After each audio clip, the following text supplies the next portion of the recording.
On the 4th of March, the House of Keys will choose 4 people to become members of the Legislative Council. Prior to that vote, Agenda and Perspective will be speaking with all the candidates so that you can find out more about the people that hope to become national politicians. We hear this week from businessman Matt Gough. Matt joins me now in the studio. From the start, I grew up on the island. I was a child of Baldrine, Laxey Primary School. Carried on secondary school in Douglas, and then on finishing that I worked for a couple of years in the hospitality sector over here, before running off and joining the Merchant Navy as an engineering cadet, and then doing some travel to far-flung places, moving horrible cargoes, frankly, ammonia mainly, around the world. I came back about 10 years later, ran a couple of small businesses on the island, and then ended up in the job I'm in now, working for a yacht management company, and have looked after all of the operational legislative requirements for a large fleet of super yachts since, really, in the last couple of years. We had a little bit of a shake-up in the office and moved the operational stuff to our UK office. And since then, I've been focused primarily on quality management, on ISO standards, quality, environmental, and those kind of things. I've done a huge amount of auditing over the years, close to about 350, 400 audits, I think, on board vessels and in offices around all over the place. So I've done, a huge amount of experience in shipping, with shipping regulations and those kind of things, ranging from departments in the UN, the International Maritime Organization and the International Labour Organization, and their conventions and circulars that come out of their subcommittees, down through national legislation in various jurisdictions wherever the vessels have been either registered or are operating, down through to the company requirements under things like the International Safety Management Code and the ISPS, International Ship and Port Facility Security Code, at an operational level, which is required under the conventions by a company.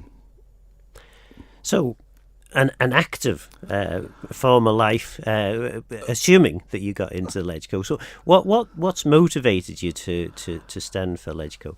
Well, I didn't know any of the MHKs. I in passing, David Ashford was in my year at St Ninians, although we were in different sides of the year and didn't have the same social groups. Other than that, I haven't met any of the current contingent until I put in an application, having looked at what the specification was, what they were looking for. It seemed like a really, really good fit for my skill set, being an experienced auditor and having worked extensively with legislation. Put in the application and got through to the applicants' conference, which was held earlier this month. I was joking at the time, it was like political speed dating, where we're all sat at tables and the MHKs are all coming round to speak to us individually. And I put my case forward and said, look, this is my skill set, I'd be interested, I think I could add value. And I was lucky enough to get a nomination and a second and the 2 other votes that were required to go through to this next stage. So then, I suppose the next and obvious question is, what do you understand the role to be? Because there do seem to be some levels of perhaps confusion or maybe willful lack of definition in places as to what a LegCo member is supposed to do. Quite possible. Now, I think the primary role is a scrutineering eye and an extra check on the primary legislation coming up from the Keys. Really, that would be the primary role, and that is 100% the skill set where I'm in, where I can identify holes in legislation. I'm quite good at interpreting. I can see from international stuff where the pitfalls may lie, possibly. But then there's the other aspect, of course. There's potential for being sat on committees or being with a department, and also, of course, sitting in Tynwald Court and having a vote in there, which is a more political side of things, obviously. I think on the political side of things, you're almost a dual role. So in the actual Legislative Council sittings, scrutinising legislation, my belief is you should be almost completely impartial, very objective, impartial. You should work just ethically and do what's best and provide that extra line of defence to ensure the legislation that comes through is appropriate, it serves the purpose it's intended for, it's fit for purpose, and is if it needs to be enforceable legislation, that you can enforce it.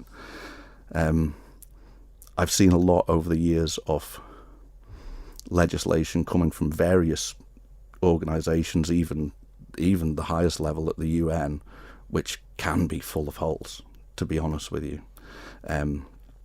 Those holes can be exploited, intentionally or unintentionally, and you end up going round in a circle of amendment, which is almost like the traditional quality management model with the plan, do, check, act.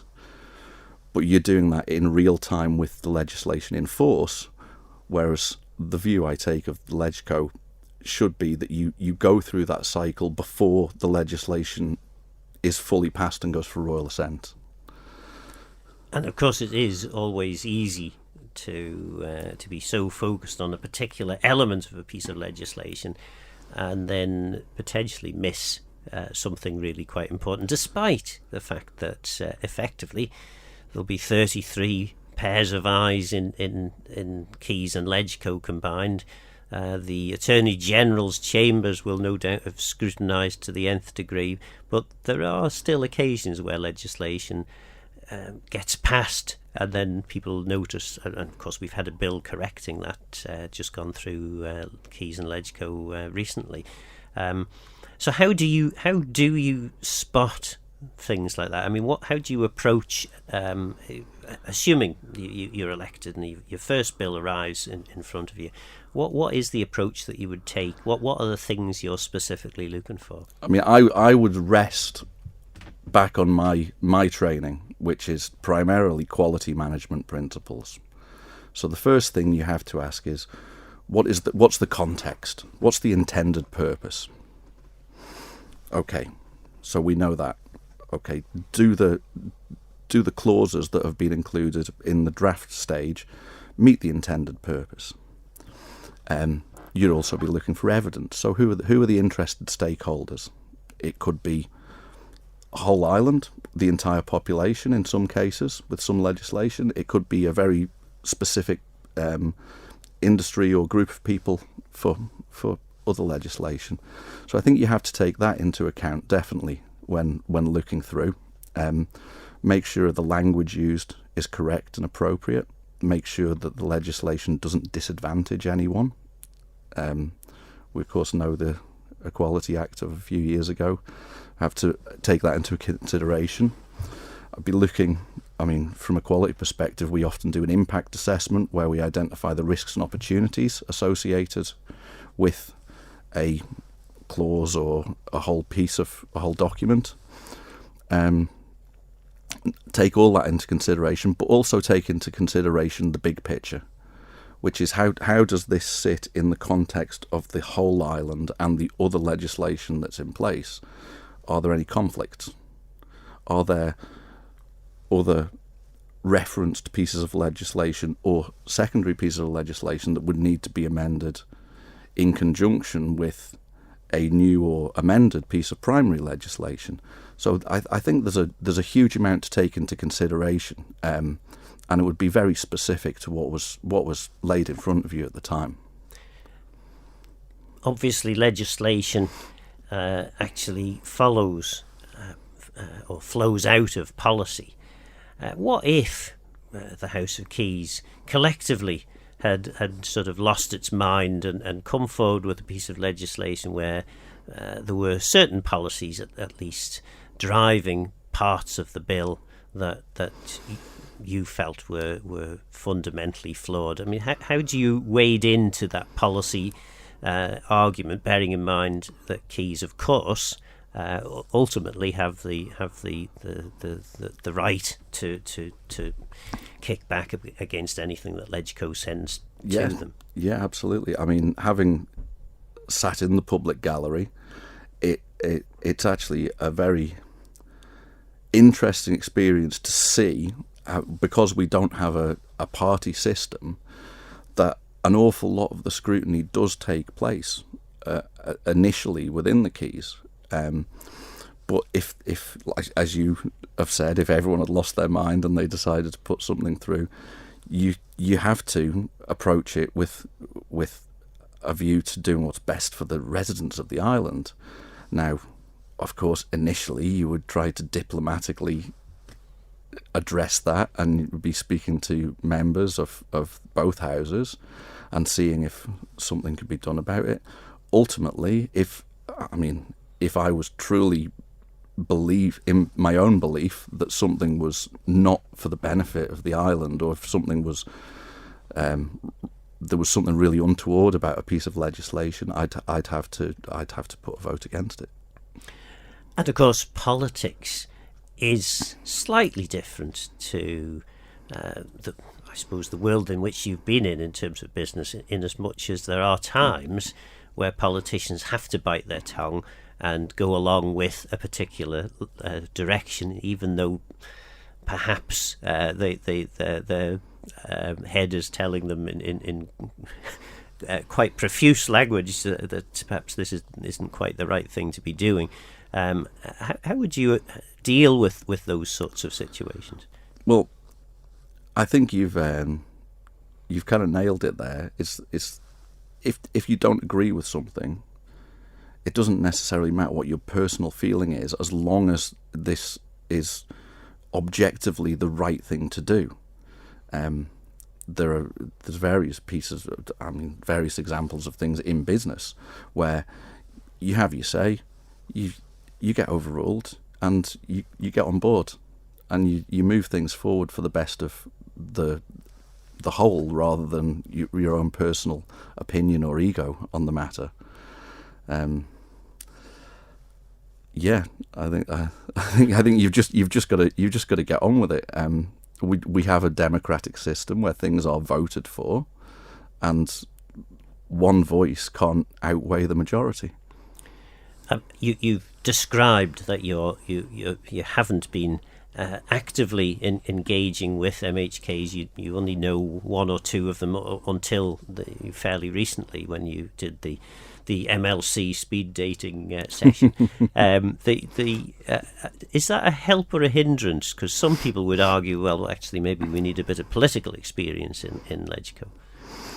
I think the way that it's structured, you retain political experience in LegCo, because you're not replacing or potentially replacing everyone all at once. You're always going to have a level of experience retained.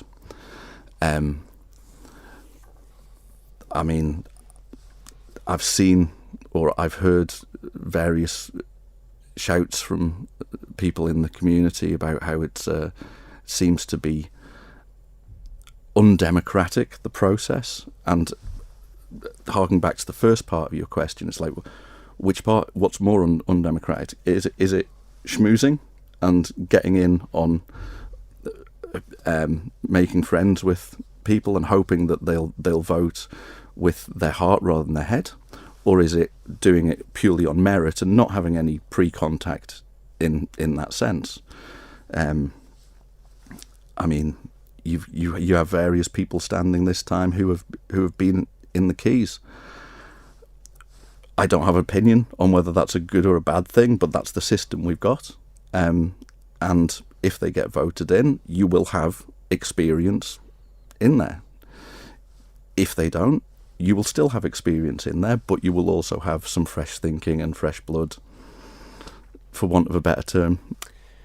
And in terms then of your life prior to potentially becoming a member of the Legislative Council, you must have looked at the situation the Isle of Man finds itself in.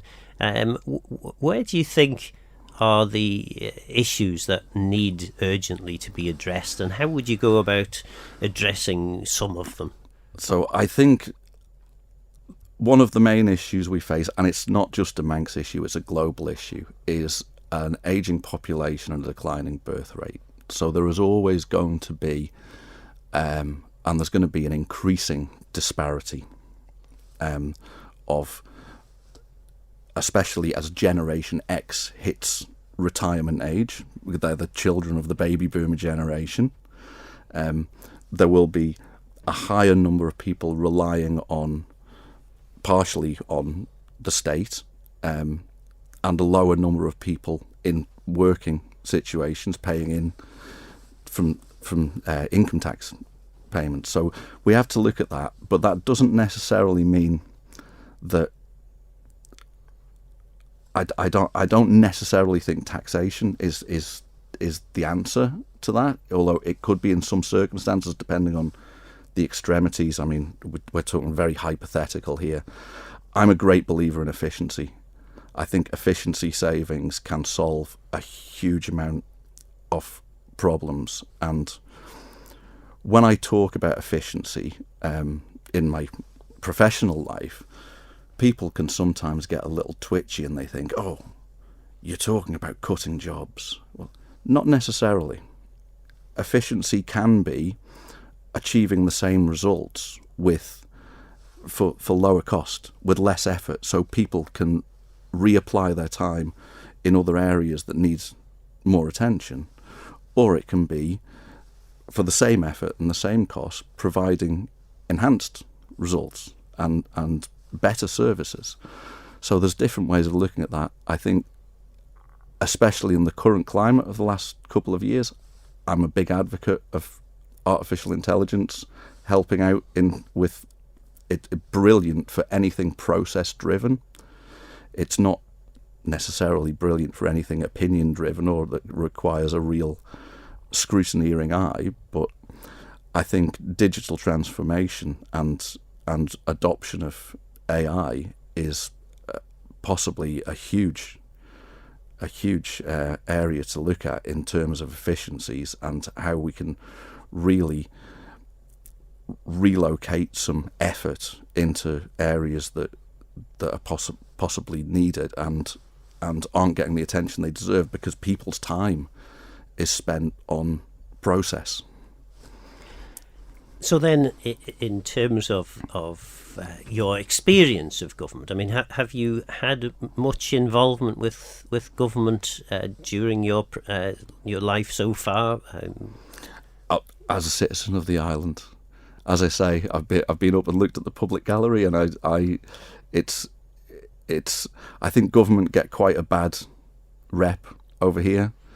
I would encourage anyone who is really disheartened with it to maybe go and sit in the public gallery now and again, and it's quite refreshing to see that actually what needs to be done from a scrutiny and a democratic point of view, essentially, the process kind of works. It does. People are not there trying to do anything evil. They're all trying to do absolutely the best job they can for the island. There's very different opinions on what's best for the island, and people will backwards and forwards, questions and answers, and try and trip people up and then get on board with others. But that's part of the process. Without that kind of discourse, you're never going to get to the best end result. And I mean, you mentioned there about efficiency. Is the are the systems of government that you've been involved with, you've witnessed, are they efficient, would you say, or do they I they think need some could do better? With that, you have to drill down into specifics on a case by case. You've got to go right into individual workflows and individual process, because that's where you make your efficiency savings. Is having a debate in the House of the Keys efficient?